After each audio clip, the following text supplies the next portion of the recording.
हमें बहुत ज्यादा कमेंट्स आ रहे थे कि ज़ारा कत्ल केस के हवाले से क्या बना, क्या अपडेट है। ज़ारा के वालिद से आज ही हमने राब्ता किया और उनसे हमने केस की अपडेट ली। जो अपडेट हमें ज़ारा के वालिद शबीर साहब ने दी है, इंशाल्लाह आज आपके सामने रख रहे हैं। अगर हमारे चैनल पर नए हैं तो प्लीज सबसे पहले सब्सक्राइब कीजिए, लाइक कीजिए, बेल आइकन का बटन जरूर प्रेस कीजिएगा। अच्छा देखिए, शबीर साहब ये बात बता रहे थे आज ही, और हम ये उनका मैसेज स्क्रीन पे भी लगा रहे हैं ताकि आप लोगों को भी मुतमईन हो जाएं कि वाकई ही शबीर साहब की ये दी हुई अपडेट है जो हम आप लोगों के साथ शेयर कर रहे हैं।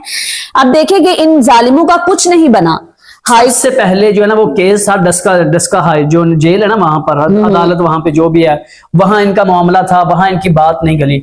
इन्होंने वहां से केस उठाकर लाहौर जो है ना हाई कोर्ट में दायर किया। अभी शायद हमें यहाँ से कुछ जमानत मिल जाए, तो वहां पे भी मुंह की खानी पड़ी, इनको मुंह की खानी पड़ गई। अब इन्होंने इस्लामाबाद सुप्रीम कोर्ट में जो है ना वो अपना, हाँ जी, तो इंशाल्लाह जैसे यहाँ काम नहीं बना वैसे भी वहां भी नहीं बनेगा। ये जो सुगरा डायन है ना, इंशाल्लाह इसकी जिंदगी ये शुक्र करे ये जेल में है। हाँ। अगर जेल में ना होती तो इन सब को जो ना वो सीसीडी जो बनी है ना, नहीं, मैं कहती हूँ कि अल्लाह करे